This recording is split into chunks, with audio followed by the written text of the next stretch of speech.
Hi, everyone. Welcome to Weekly Dharma Gathering. My name is Sheena. Tonight's session, Your Future Self Now, will be led by Jessica Agima.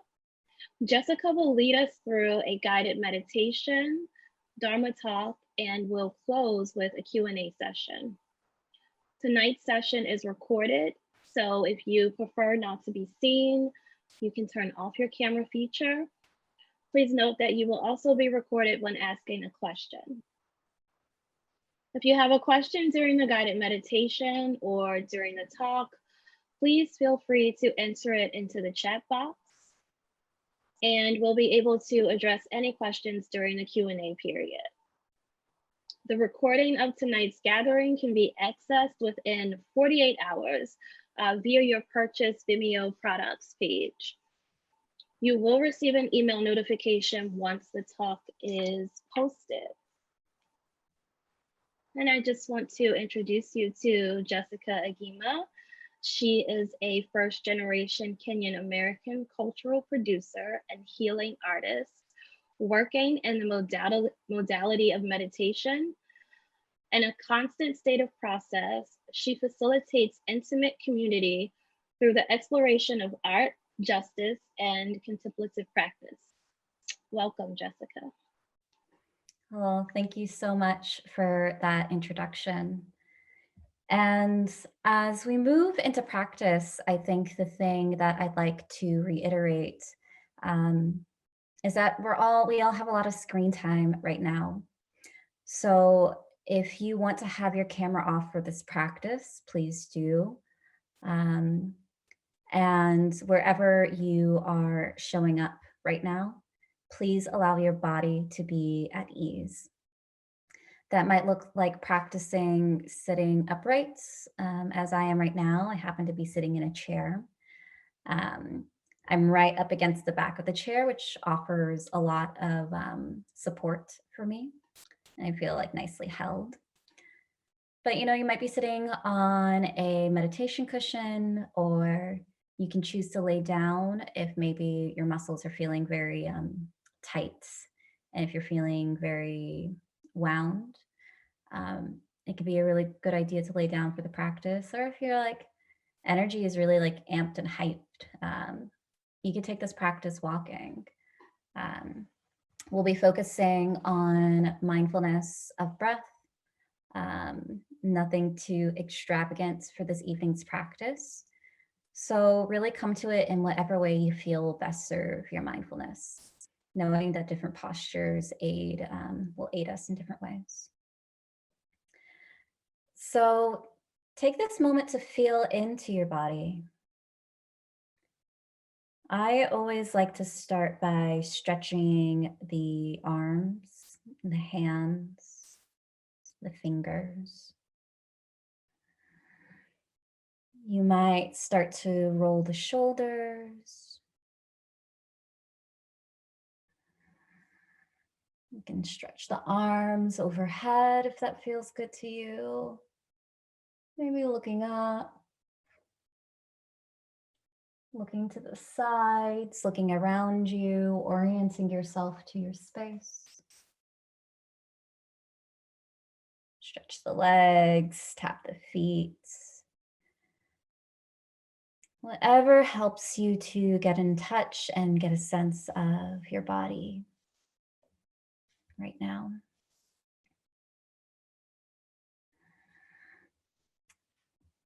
Deciding whether you'd like to practice with your eyes open or eyes closed, and allowing the gaze to fall downward. A couple of feet in front of you. If you are practicing with eyes open.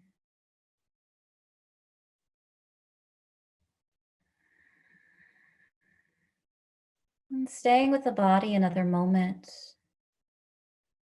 Can you notice the weight and pressure of your body on the surface that is beneath you?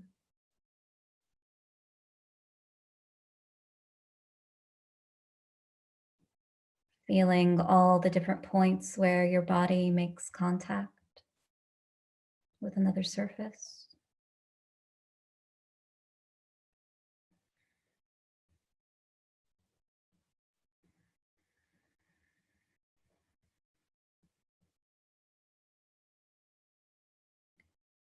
Can you notice sound?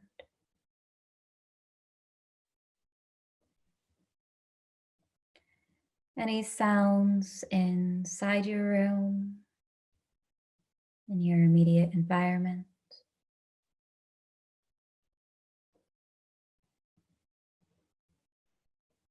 But also sounds beyond your space as well.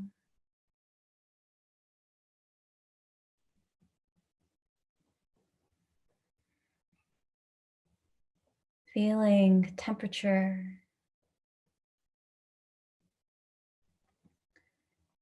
and the sensation of air against the skin.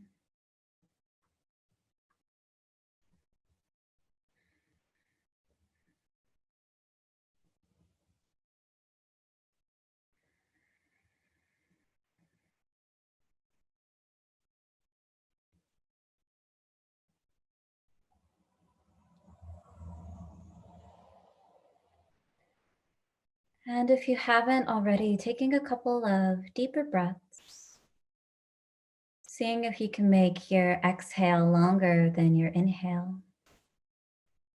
So breathing in,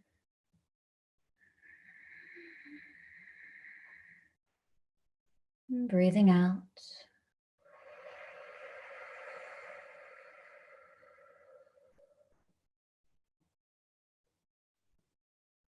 Breathing in,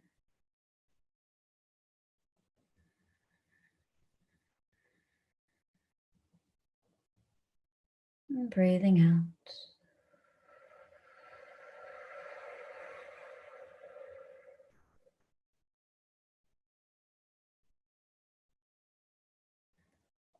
Finding your way to a natural rhythm of breathing.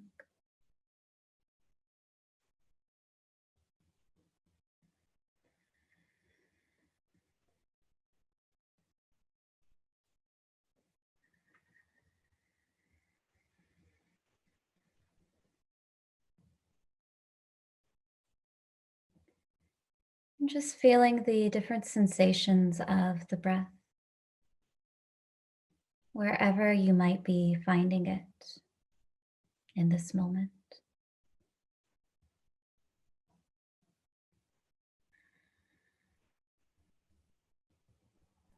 Whether you find that the breath immediately feels deep and connected,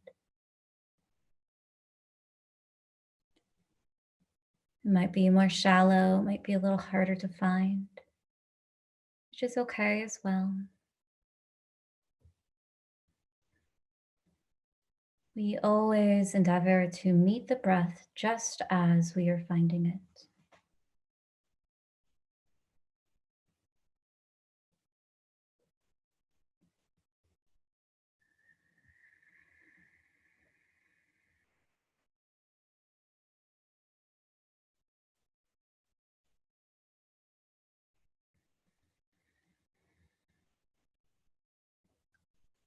Seeing if there's any point within the body where the breath feels most present,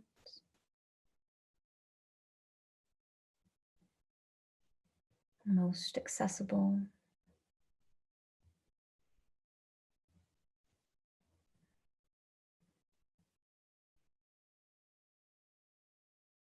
You might drop a pin in that point in the body, letting that be a home base, a steady ground that you can return to.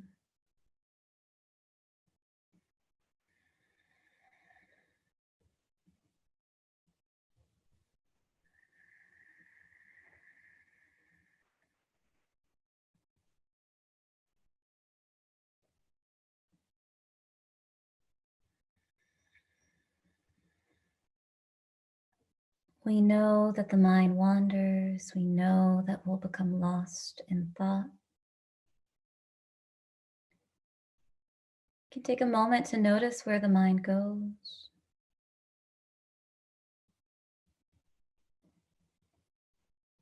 And then just say to yourself, thinking, acknowledging the thought, and gently but firmly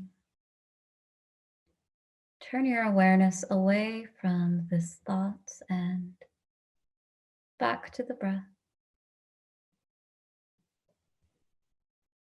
back to the sensations of the body breathing.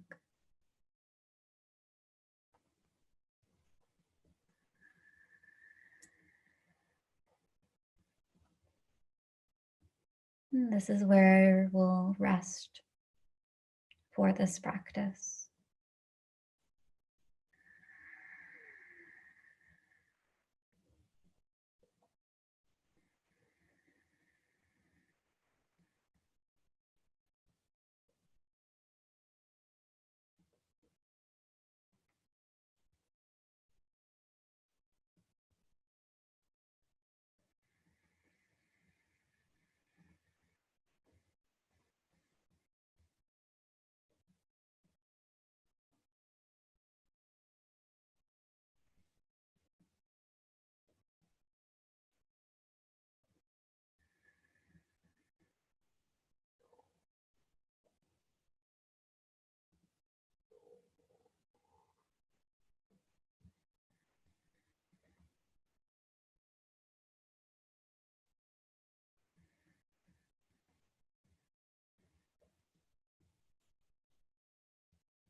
Noticing when the mind has wandered. You can notice where the mind is wanting to go, what's its inclination. We acknowledge it gently and then just as gently but firmly turn our awareness back toward our breathing.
all the while connecting to our breathing.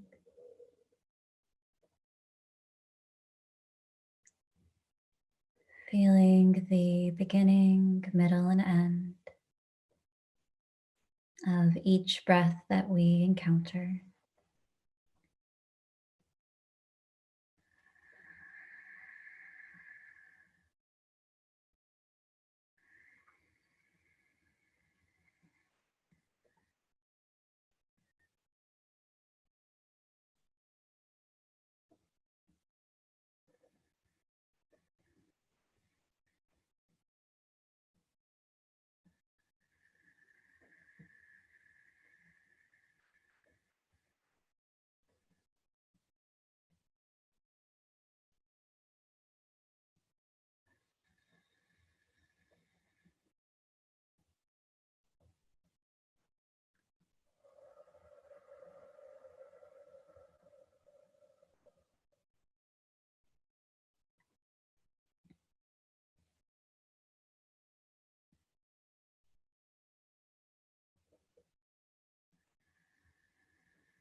And start to move toward the close of this practice.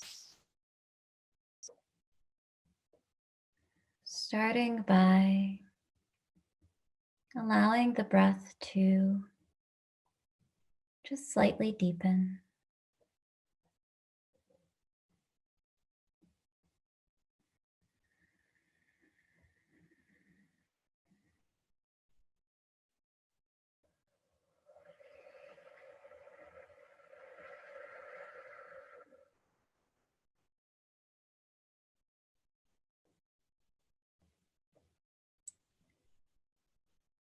Again, feeling the beginning, middle, and end of each breath.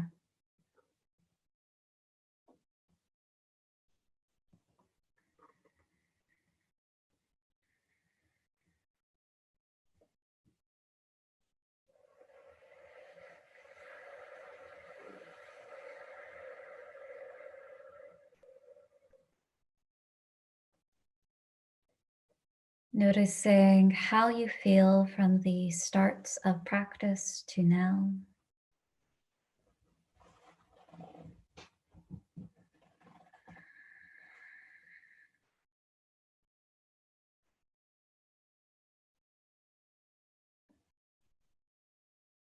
What is the quality of the mind, the quality of the thoughts?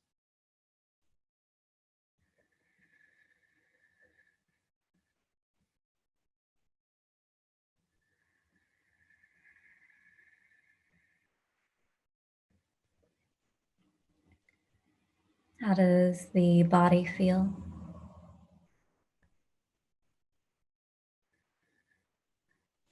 Once more, feeling the pressure of your body on the surface that is beneath you.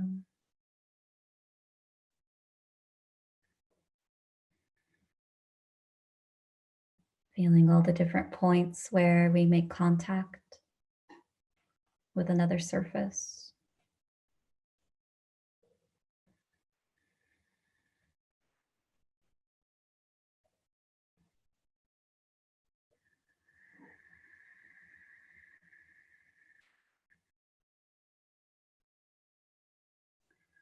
Once more, feeling temperature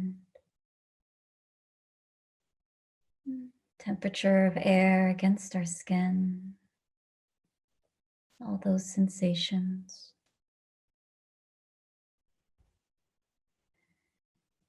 You might place a hand to the heart and offer yourself gratitude for doing this practice and allowing yourself this time.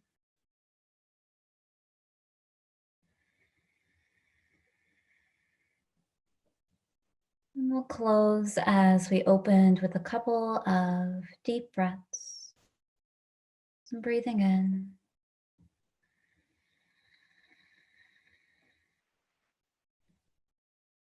And breathing out.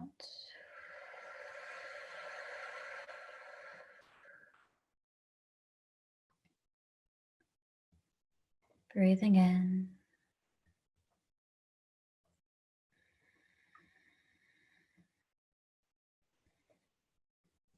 And breathing out.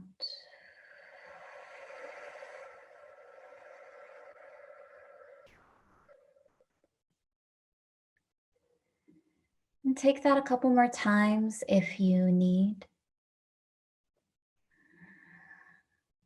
You might start to gently move the body as you keep the eyes closed or keep the gaze downward. Then, as you're ready, allowing the eyes to open, to stretch and move again as you need. Taking your time, transitioning out of the practice, shifting and moving, and coming back into this space.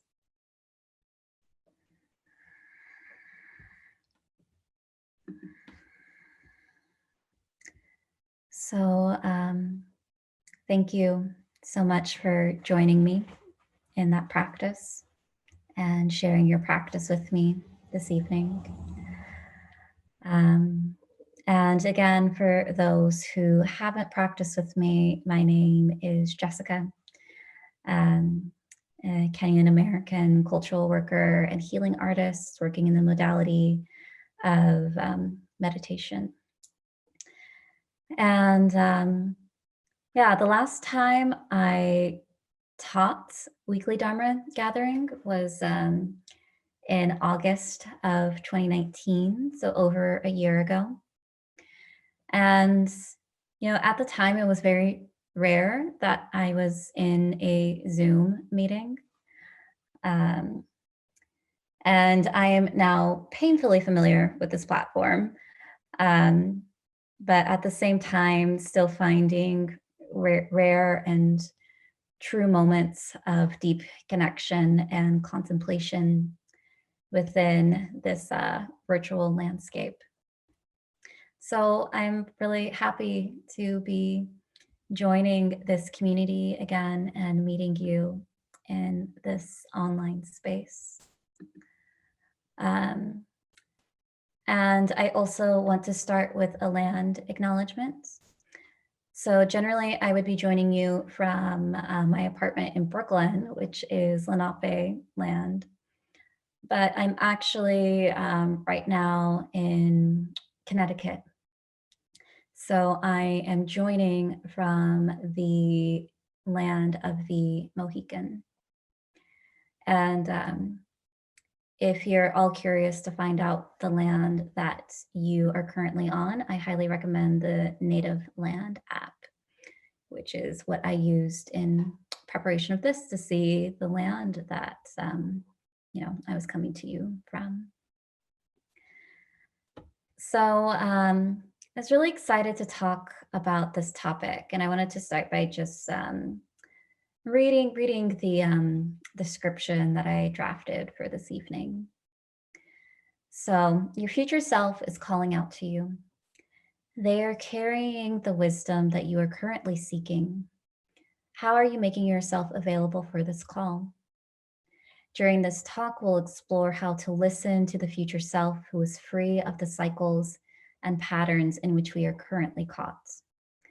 This begins with bodhicitta, the awakened heart mind that pushes us to be accountable for the thoughts and actions we engage in.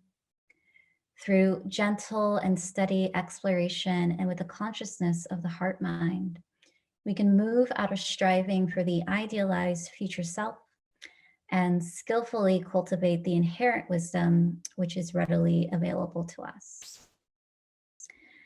And I was really excited about this idea of calling in our future self and kind of being an ancestor towards ourselves.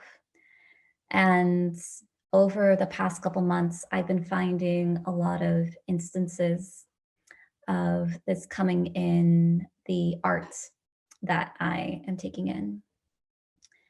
The question of invoking our current self to either look back or look forward. Um, and I want to share this Joan Didion quote, which is kind of like one of the first things that sparked this question for me. And let's see if I can share full screen for you.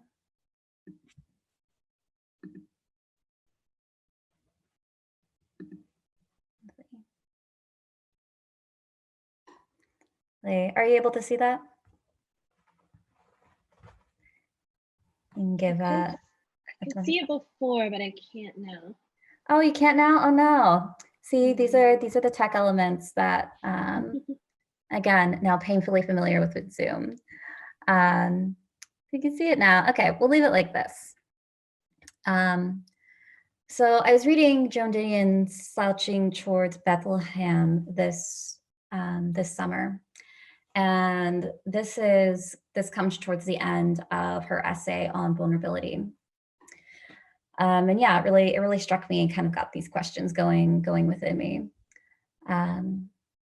So I think we are all well advised to keep on nodding terms with the people we used to be, whether we find them attractive company or not.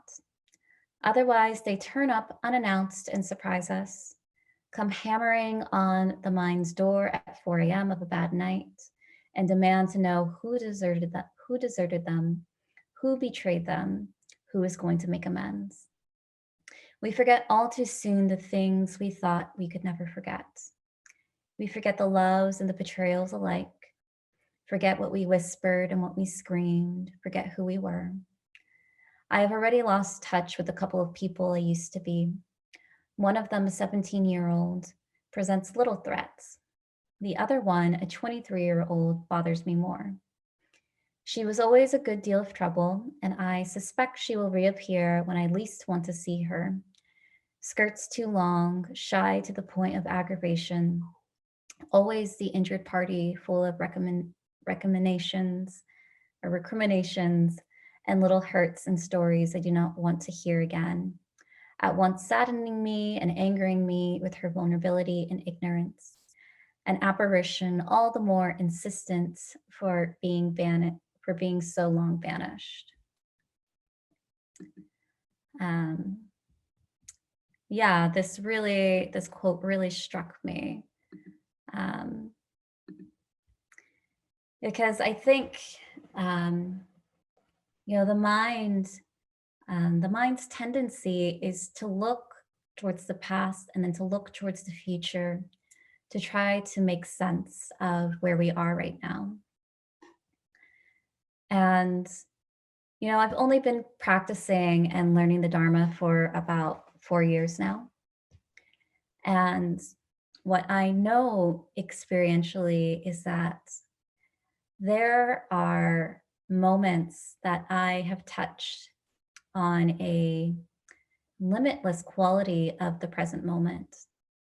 And that what I've found there kind of exists outside of the bounds of time. And this isn't, I'm not just speaking to this in terms of how we often speak about being in the present moment and it being the only moment that we have.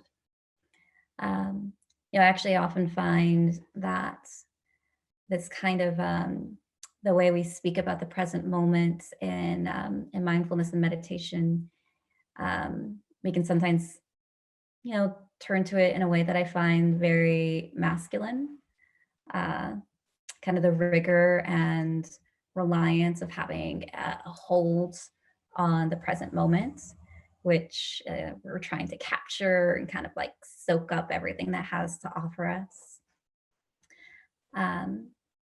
So it's about being in the present moment, but if we can pair that with genuine touches of the heart, And this is what I'm thinking of and speaking of when I talk about bodhicitta, this awakened sense of the heart mind.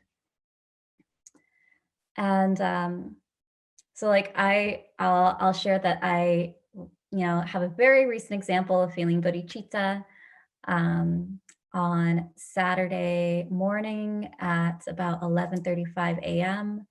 I was sitting in my meditation practice, and I'll share that sometimes go into my meditation practice knowing that I'm going to get a little weepy, that that's just like what's present that day. So, I already had like my tissues next to me, sat down and practice. I like feeling like the tears come in a little bit. And started hearing cheering from the streets and like whooping. And I looked at my phone and I had a text from my really good friend, Jake, it just said it's over. And obviously I instinctually knew what what that meant. So I'm speaking of, when Pennsylvania was called for President-elect Biden. And it is one of the rare moments that, in a year that has been so hard and so heavy and, you know, holding personal suffering alongside societal suffering, I had this kind of rare experience of pure joy. And the tears that started coming were an expression of that joy, an expression of like a real like tenderness of the heart that also felt very open, um, and knowing that there was this collective experience happening. I was in New York City at the moment, so like hearing the like distant cheers of people, knowing that people were experiencing the same joy as I was. Um,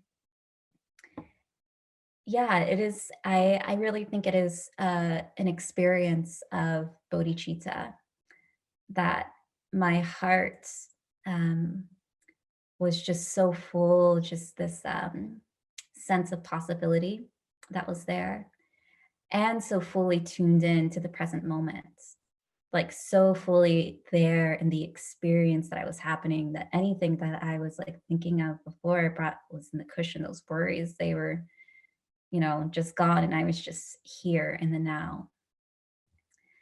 And yeah, it's those two things, the present moment and the awakened heart that I was really, really feeling in this moment of celebration. And that's an awakened state of possibility that is always there to us. That the possibility to feel that joy and that sense of bodhicitta was just roused by this event. But it was fully in me. That potential to feel that way was there.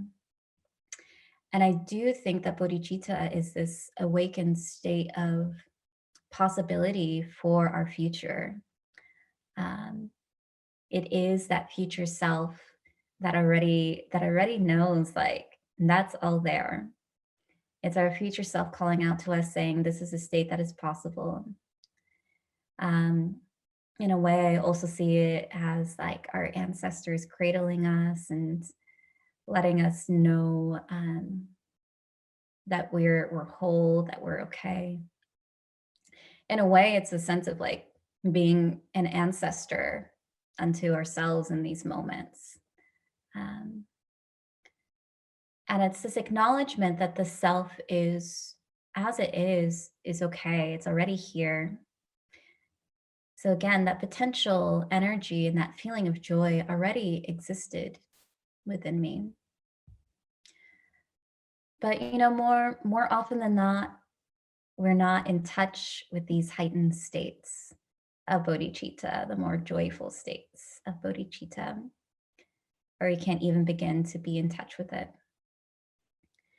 And I think more often than not, we are in touch with bodhicitta, but it's the for lack of a better term, like lower states of bodhicitta. Um, which I identify as, different states of heartbreak when, maybe we go through a breakup, when we go through a disappointment, when we lose a loved one. That is also a sense of bodhicitta as well, of being really in the present moment, though it is like, our current suffering, but also kind of that raw sense of like the heart being broken open that we're in when we're in the, I guess, less desirable states of bodhicitta. And we're also met with a lot of hindrances to being in these states. Um, and I'll paired with that sense of that heightened state of joy that I was experiencing on Saturday was kind of a sense of feeling emotionally hungover on Sunday. Like that heightened state of joy was a lot. And I felt, in a sense, depleted on Saturday. And I felt on Sunday, coming back to the feeling of returning to like quote unquote normal states. So these states that we come back to, on Sunday, I was feeling like a return to reality, a return to like, oh, okay, what were the things I was dealing with before I got completely distracted by this other thing?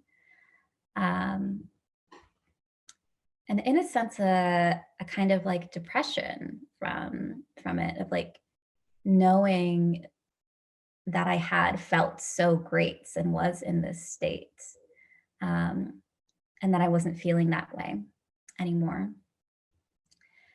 And this is more often than not where I think we can get stuck. The hindrances to bodhicitta is really our habit energy coming in. Thich Nhat Hanh expresses this as our way of acting depends on our way of thinking, and our way of thinking depends on our habit energies. So we will get drawn back into our ways of thinking. I think we all know that thoughts can be very habitual, thoughts can be very sticky. They find us and they kind of grab a hold. And that will be the inclination of where our habit energy goes. And more often than not, we'll fall into a negativity bias with that. The things that feel like the lower states of bodhicitta, that don't feel, as what we associate as positive, kind of take hold. So we don't feel that sense of possibility of potential energy. I want to pause here, and in the event description, I noted that folks could, if they felt inclined, watch this or listen to Moses Sumney's single "Me in 20 Years," and I thought it'd be great to actually watch the music video together. So let me share my screen once more, and we can watch this next couple minutes.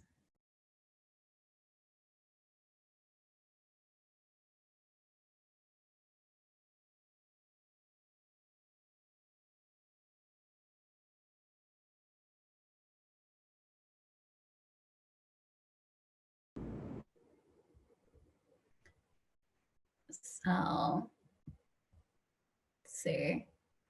Let me make sure the next music video doesn't start playing. One second.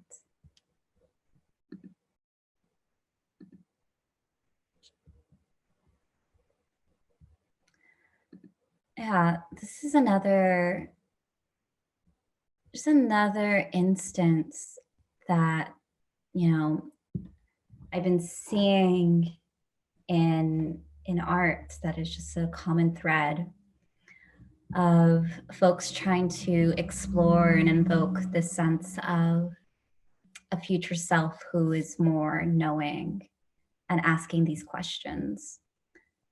And I think there's, of course, the lyrics that kind of speak to this topic that we're engaging of, you know, our future self now, and also the imagery.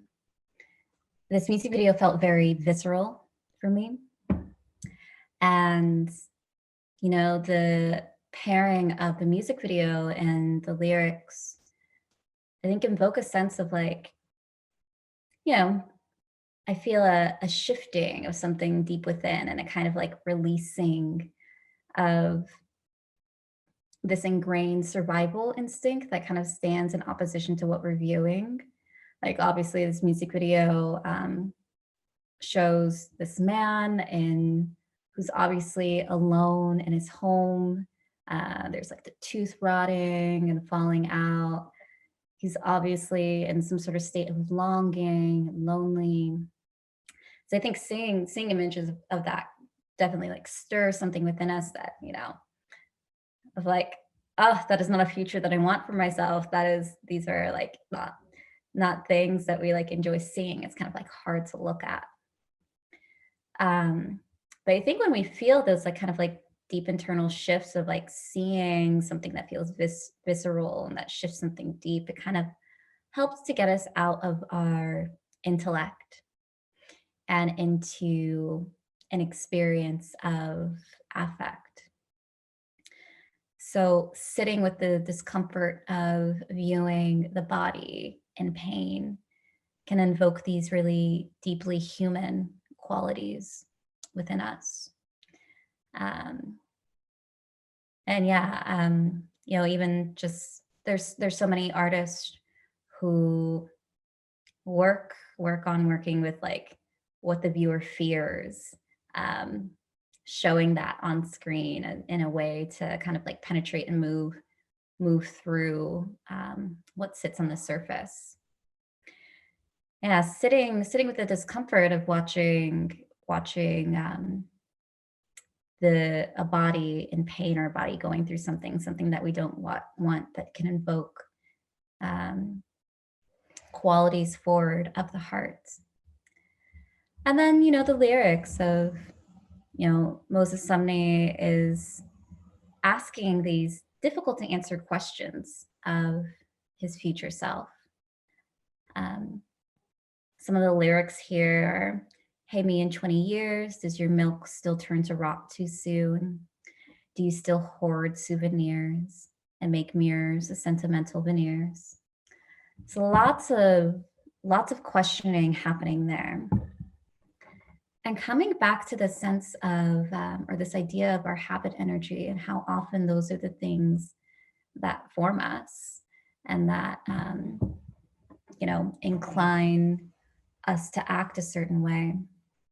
I think this is in the music video what Moses Sumney is really asking. It's like, yo, are my habit energies still there? Am I still holding on to all these like same patterns that I like in 20 years, is this still going to be the story that I am believing and that is informing how I show up and the habit that I'm putting out there?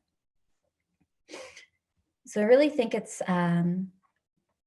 this questioning that brings about an awakened sense of ourselves.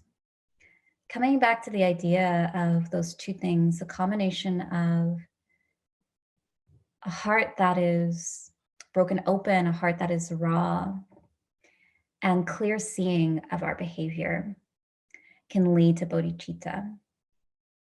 So being, that quality that's invoked, that where we feel very tender, where we feel very alive, and in the present moment.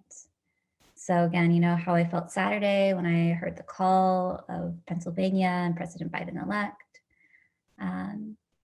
the discomfort of the music video, of like watching a body that is lonely, that is like old. We also very often don't like to view older folks who are alone. That really like pulls something forward of us, like a thing we don't want. So being in touch with human qualities paired with clear seeing.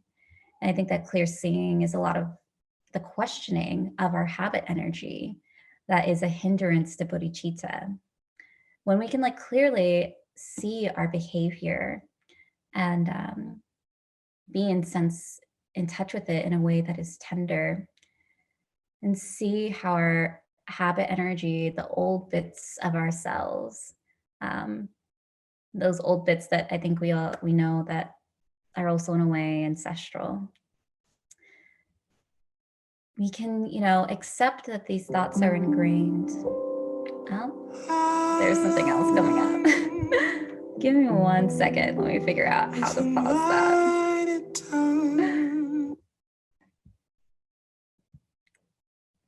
Sorry about that.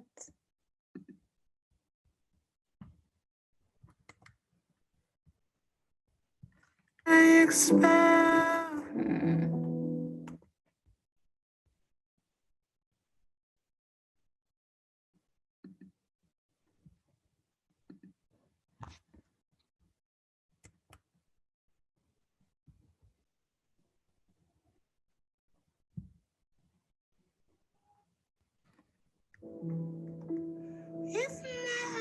For showing my like technical naivete, I can't find the screen that it's coming from. Are you hearing the music? Okay. Sorry about that. Give me just 1 second to try to workshop this.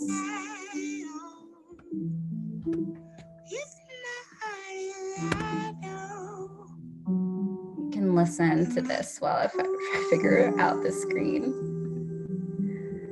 All right, there we go.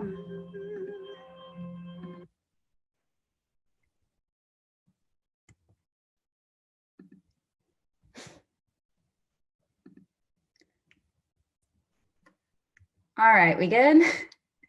Sorry about that. Again, Zoom, the things we have to deal with now. Yeah, accepting these ingrained thoughts and not feeling guilty about them, but applying the clear seeing so that they lose our power over us, so that these habit energies don't get to continue as they have.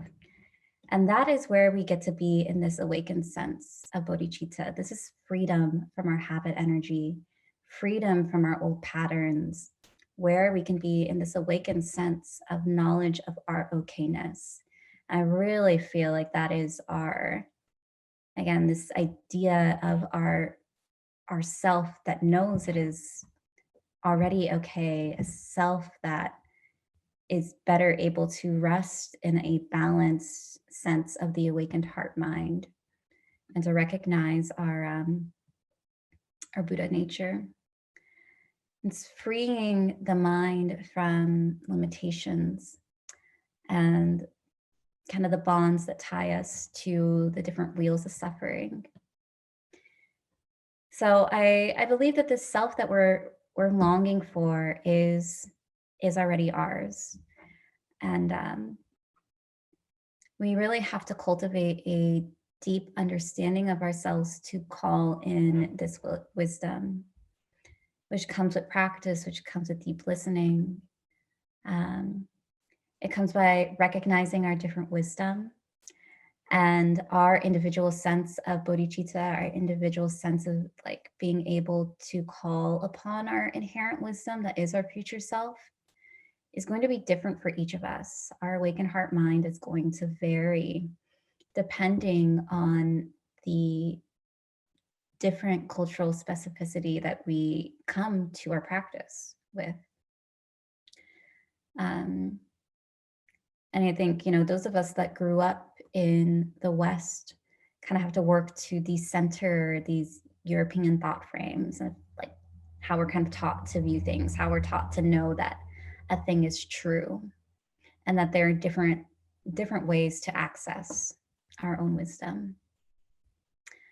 Um, yeah, before I open it up to questions, I want to close with this quote by Thich Nhat Hanh. I've been reading a lot of Thich Nhat Hanh lately.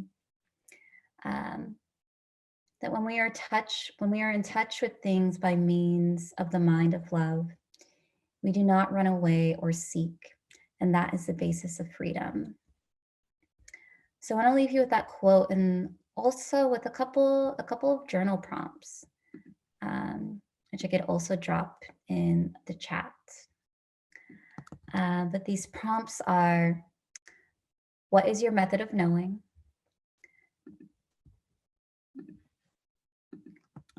How do you know a thing is true for you?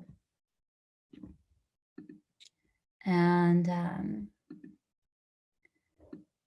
where does your wisdom come from? And where do you feel it in your body?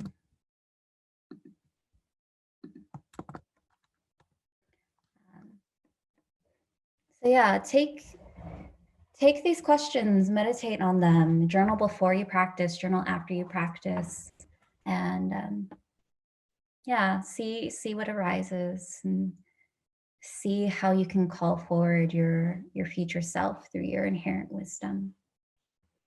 I think with that, I'll open it up to any questions that folks might have. Thank you so much, Jessica. That was a beautiful talk, and I really love the way you took the time to weave in the quotes and then also weave in the music to like really get the message there for people.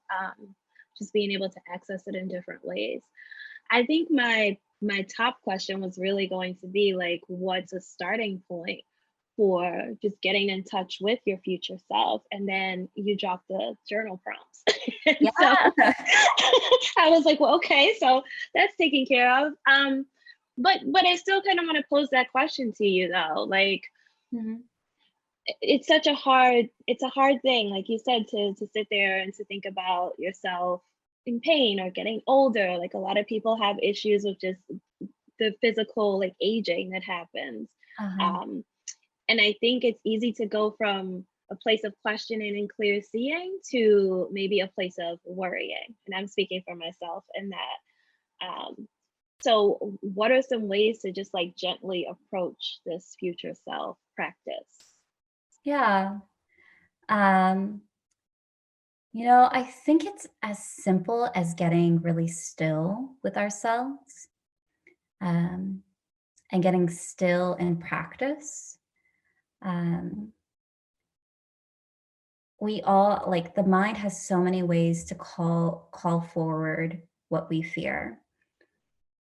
So I think noticing what is coming up, what is the inclination of the mind to go towards those things. And again, this is kind of like habit energy again. We're noticing what is our energy surrounding these things. And I think starting with just gentle explorations of that will give us a lot. And seeing, even with the fear that comes up, seeing what the particular flavor or energy of that fear is. Um, what are the things that you instinctually want to hide away from? And seeing where you feel that in the body. Like, I'm even thinking about this as like kind of like our gut reactions. I think that's like actually a really common language we use for our inherent wisdom, thinking about it as like a gut check or like um, whatever that first impulse is. That's just like another way of like speaking about our inherent wisdom, about our future self. That's like that gut reaction is your future self being like or like yeah, like giving you like the affirmation. So I think really getting in, like starting to get in tune with ourselves and getting in tune with where that fear comes up, and seeing where, again, coming back to the journal prompt, where do you feel it in the body? And that, I think, noticing those things starts to open up a lot of space for us. And yeah, again, we all have this within us. It's just when are we wanting to see it and when are we not? Very helpful, thank you. um Trying to think of how to phrase my other question. Um, like, how do you like strike a balance between your past self, your present self, and your future self, but in relationship to how you interact with people, like at different points of your life?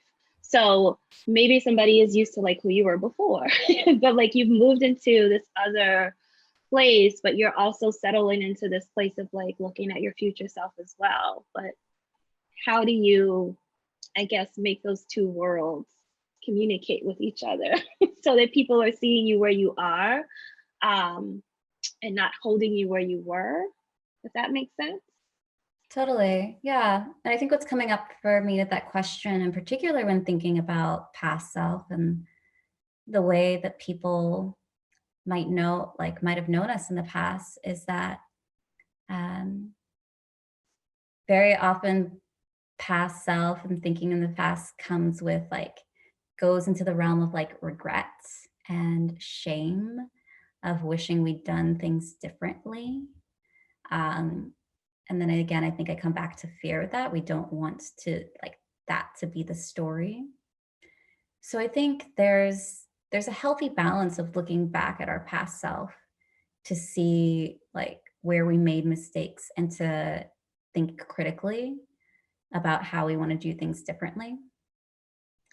And I think that paired with the knowledge that we are moving forward towards something is how we continue to show up in the present moment. Um, I think always kind of like collectively looking towards like the past and what's brought us here, the future that we're kind of cultivating for ourselves, and seeing like always doing a kind of like check-in of like, cool, what is the meeting point? And the meeting point is going to be again the present moment, but then that's going to be different each time.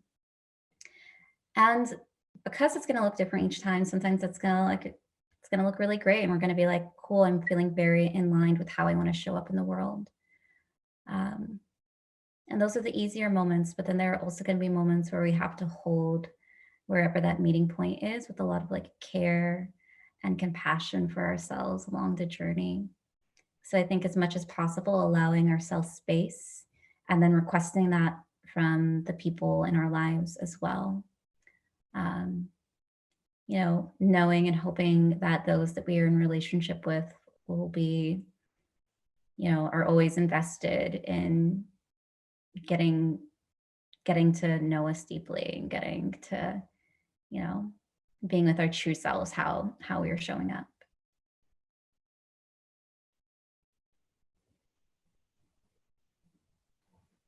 Thank you. And then one more question, and then I will let you go.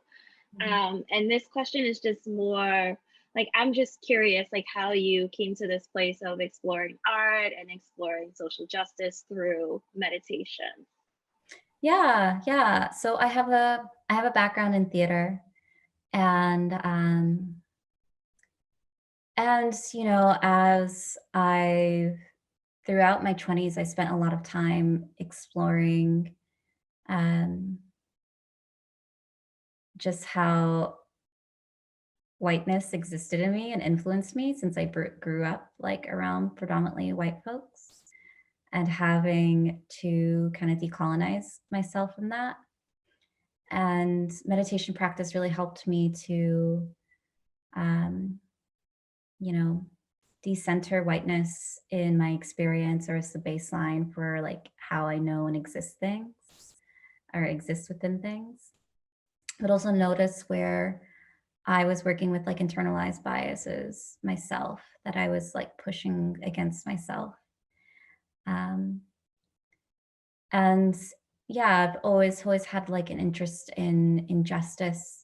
So I really found that I wanted to bring all these different things together to explore liberation for Black and Brown bodies. I know that these contemplative practices and the art that I engage in has gotten me closer to liberation, and that is what I want to bring about for Black, Brown, Indigenous bodies, marginalized bodies, knowing that these practices can get us closer to our freedom. Um, yeah, so that's how I got to this point. And again, like, yeah, always in a constant state of process. Thank you so much, Jessica, for teaching us today. And thank you everyone for joining us live and people who will look at this recording later on. Please join us on November 18th for our next weekly Dharma Gathering talk. You can visit our website for more information on that talk. You can also visit us on Instagram at Weekly Dharma. We're also on Facebook at Weekly Dharma Gathering.